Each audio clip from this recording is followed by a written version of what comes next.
Hey everybody, this is Sam with Python Basics, and we're going to continue on with our weekly recap, where this week we are learning about the DataFrame transform method, a 3D numpy array, inserting data into a database with SQL, learning more about Kivy with the app class, tkinter, how to make a label widget, and then Matplotlib, how to plot multiple plots on one line. So there we go. Let's have at it. Thanks, guys. Hi, everybody. This is Sam with Python Basics, and we're going to continue with our Pandas lesson. So, all right, we have been poking around and messing around with this little guy right here. So now we haven't done a whole lot to it. We've organized it. We've made some slices. We've chopped it up a little bit. But we haven't really done anything to it. So now let's just go ahead and start. So here is the data frame. So if you're new here, thanks for joining us. This is what we do. We build one step upon another. So all right, we're going to learn about the transform method for a data frame, and then also we're going to learn how to add columns, and then, well, this is what we're going to do. We're going to, so we also have the total birth per year. If you recall, we did that a little bit ago. But if we wanted to do something with this becomes very challenging. And this isn't useful because they don't match. So I want to show you. Len on, well, as you can see here, the length of this is 108. The length of high is 53,896. All right, this transform is what we're going to use. So we're going to use it on this total birthday, and this is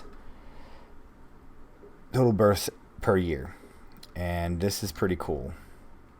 So all right, total birth year, then it goes, it's almost the same. Group by, actually we're going to change it over here so I don't mistype, so you see. All right, let's just do dir on transform. Oops. Help on transform. Okay. There's a whole lot of description here, but this is what it does. It increases it to the length of the original frame. All right? So I'm going to explain this like this. So for every year, because that's how we counted this, we summed it for on the 1910. So it is going to have the same number corresponding 1910 years liked indexed for the ND frame. So let's change this, and I'm going to show you how it's done. You go to count. You still want to work this on count, and then we do transform. Let's stretch this out just a little bit so we can see it, because it might go off the page. Transform, then, and we want to do this on a sum function. So now let's run this, and let's see what total birth year is.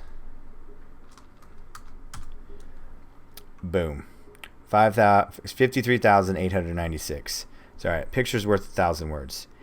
It went back and created the same quantity of index of years for each corresponding year. Does that make sense? So now the reason why you want to do this is so now you can put this inside that data frame, and I'm going to show you how. So all right, it's literally this simple. And let's change this a little bit. So we do hi, and we're going to add a column, and let's make it births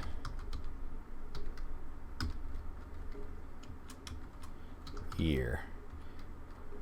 Okay, and then we just give it this frame, data frame, total birth year. You got me? All right.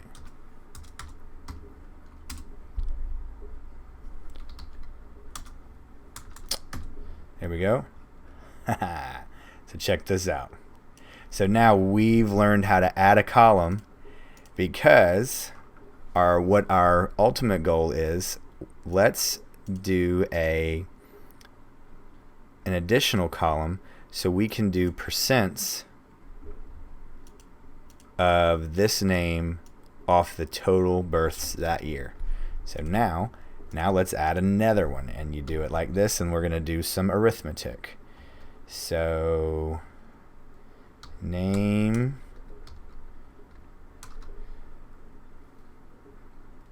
let's do percent of births, and then you just do the math, and we go off of the columns.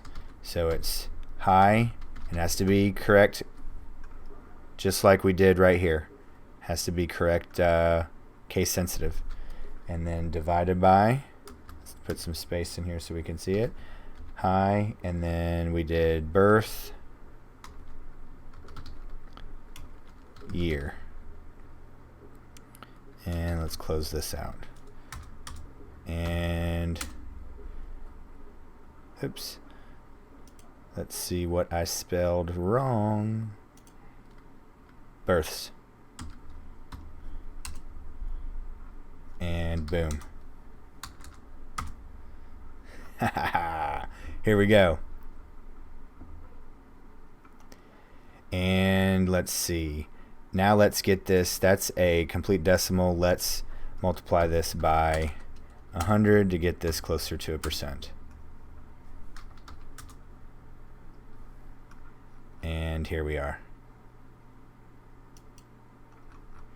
And that is that. So that is how you go about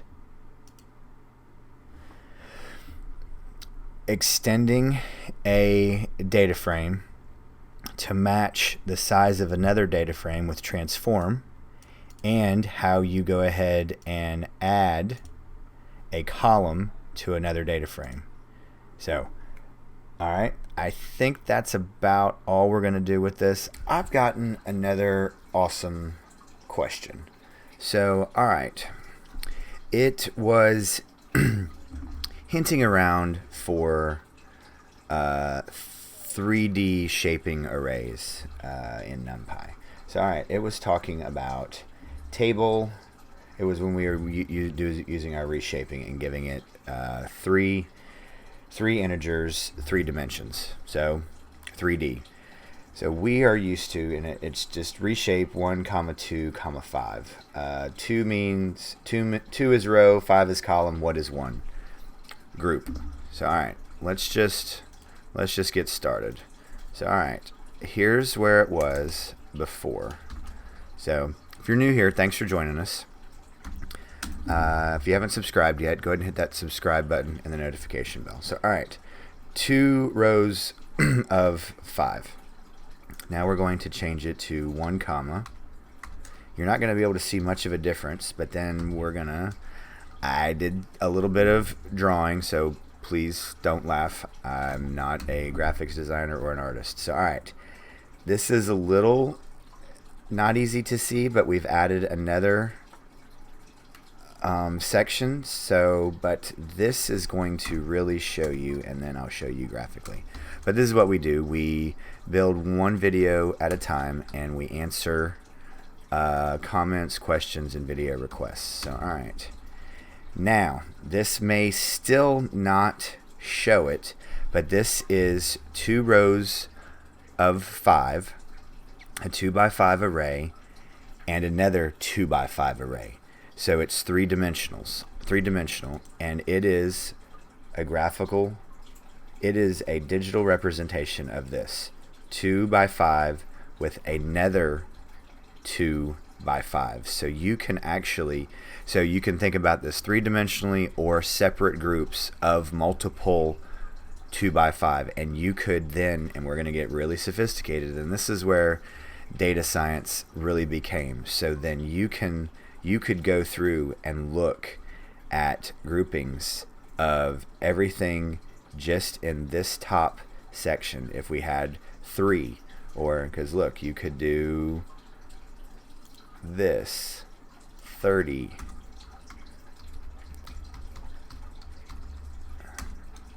oops, there we go, boom, continuously. You have 4D here, 4D, but it's really still three-dimensional, but you just go on and on and on. So this is a touch on. I didn't know when we'd get to it, but somebody asked, so guess what? We got to it. So this is how you can make three-dimensional space with arrays. This is why numpy is absolutely ridiculously so powerful. But that is what the third digit could be with reshape. You can literally make 3D objects inside a computer with numpy. So I love this stuff so much. Great question. You guys are some of the best subscribers. I mean, this is the wonderful supportive comments that I've gotten just in the past couple days, cheering me on. You guys have other things in your life to do. You don't have to do that, but you do it. And that's what keeps me going. That's why I know this is small, but I have people who are interested and support each other. I'm having comments on comments. You guys are communicating with each other. So I love this. I appreciate it. I can't tell you guys thank you enough. Just like, share, keep commenting, keep watching. You know, anybody who's struggling or just wanting to learn, it's coming up on fall really soon. So, all right. And we're going to continue on with our SQLite. And now, so we've created a database, created a table. Now we need to learn how to insert information to that table. So, all right. This is literally where we left off last time. So we're going to rerun this, and we're going to get an error, and we'll deal with the error later. We're going to cheat and just omit it right now. So, all right. So if you're new here, thanks for joining us. This is what we do. We build on topics, and we continue on. So here we go. So we run this, and we get an error, and it says table has already exists. Oh, okay. So we're just going to comment this out just for now, kind of cheat, and then we'll do 2 ways to handle this later. So let's just comment out this code. But if you haven't subscribed yet, go ahead and hit that subscribe button and the notification bell. We have videos coming out all the time. So all right, now we need to see how to, so we're going to be writing. So when you are with a computer, you need a cursor, right? Okay, so we're going to use our cursor object, and it's going to be touching the database. So we're going to use the execute. And we're going to continue on with our 3 comments. And the way that this works is insert into, and what table are we using? Students. Now, you're going to be inserting values, right? So this is the way this looks. And actually, let's put this down here. All right, values. And since it's more than one, let's wrap these in. All right, and it is first name as text, and then last name. So John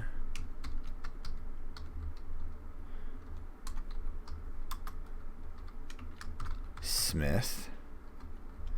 And wrap that. And then 1, 2, 3. And then there we go. Then you need to leave your connection commit and close. Then we run this and it's there. Next time we touch on this, we are going to learn how to search, because right now I don't want to touch on more than this, because there are a lot of ways that you can pull things down, and we need to talk about all of them, and it can be overwhelming. So this is all we're going to do today. We are going to just learn more about the retrieving. This is just inserting. So insert is a keyword in SQL, into keyword, and values are keywords. And this is the way the statement is written, because I don't want these to be blurred. So all right, as always guys, thanks for watching.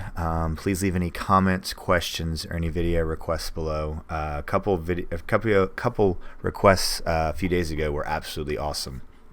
A lot of great feedback from that, so keep them coming. You guys are awesome. And we are just going to dive into Kivy. So all right, let's just go ahead and import it. So all right, Kivy is a very complex library.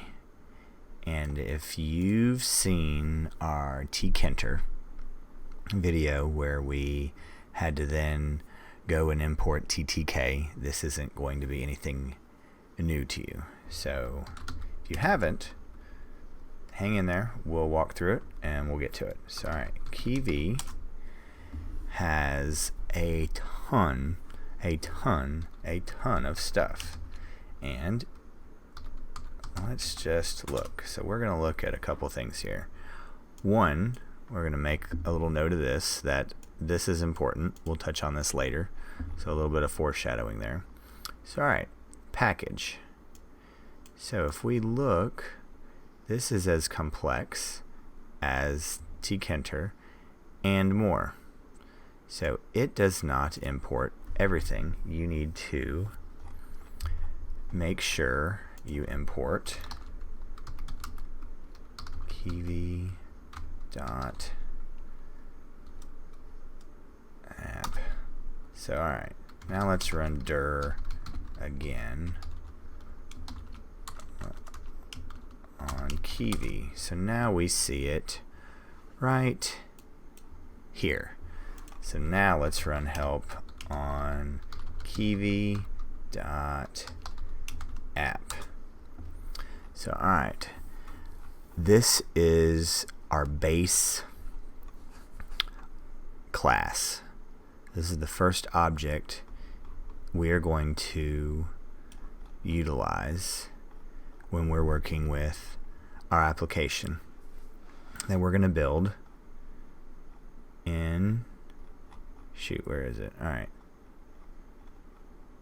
here we go. Okay, class app class. So this is our base for creating a Kivy application. So there we go. And then let's come down here and look. Boom. Okay. And we need to bring this in because we are going to inherit everything from app, this object, into our app object. So that's very vital.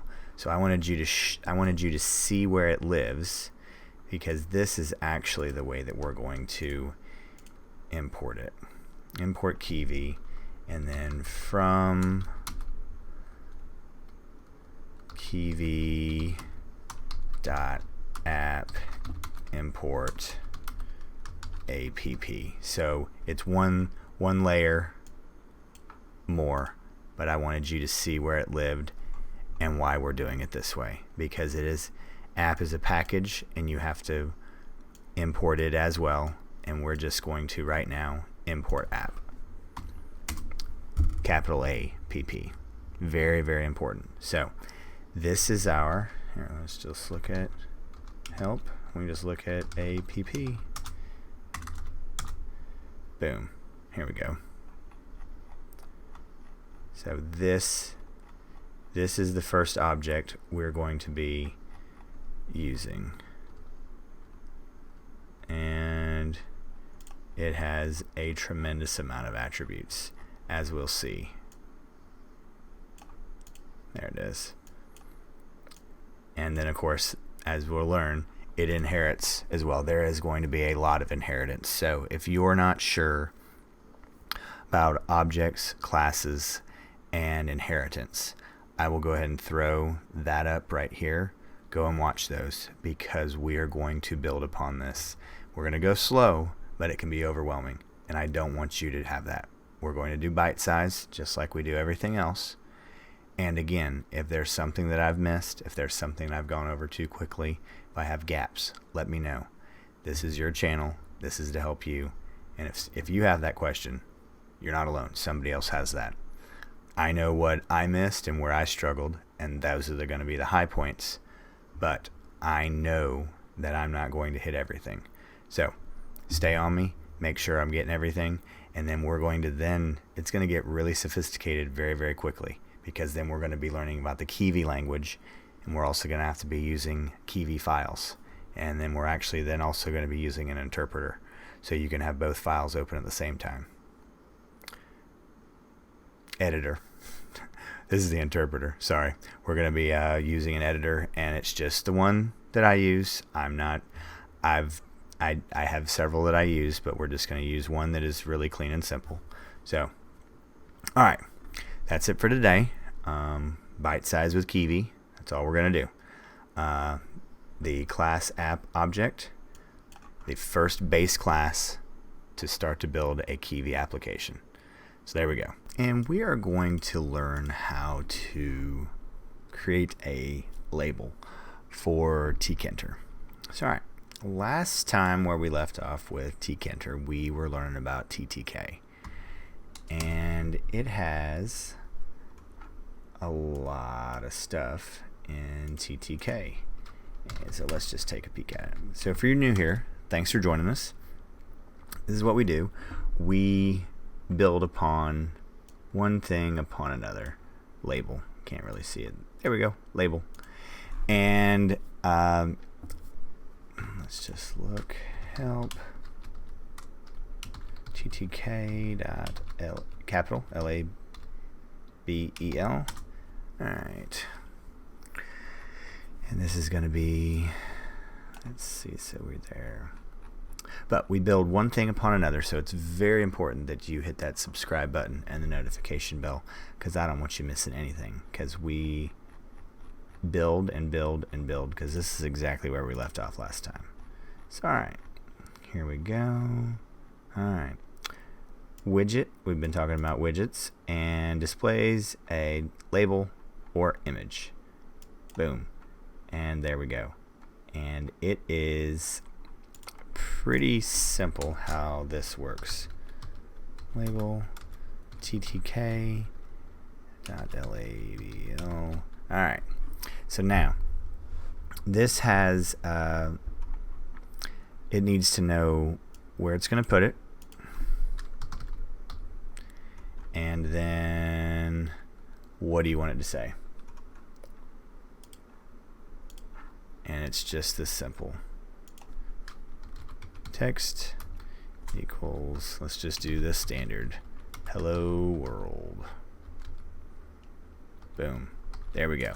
Now, let's run this. It's another little step. Nope, didn't show up. Wonder why. So dir on label. We created a label object. There's our label object. And what you're really looking for in all this little hodgepodge is, boom, pack. So it's literally this simple. Label dot pack, save, run, boom, hello world, just like that. And that is how you put a label on the screen using TTK for tkinter with Python. So as always, guys, thanks for watching. If you haven't subscribed yet, please go ahead and do that now. If this is the type of video you like, go ahead and give it a thumbs up.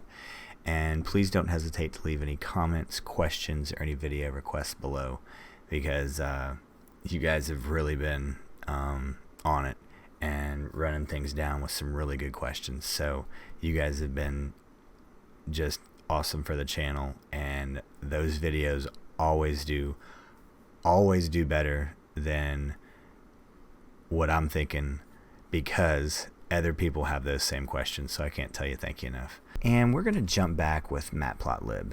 And I wasn't sure if we were going to do this, but I saw it a couple more times this week on some questions that on some forums and boards and things like that.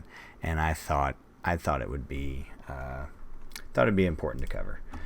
So all right, what we're going to do today is we're going to cover how a little bit of a Matplotlib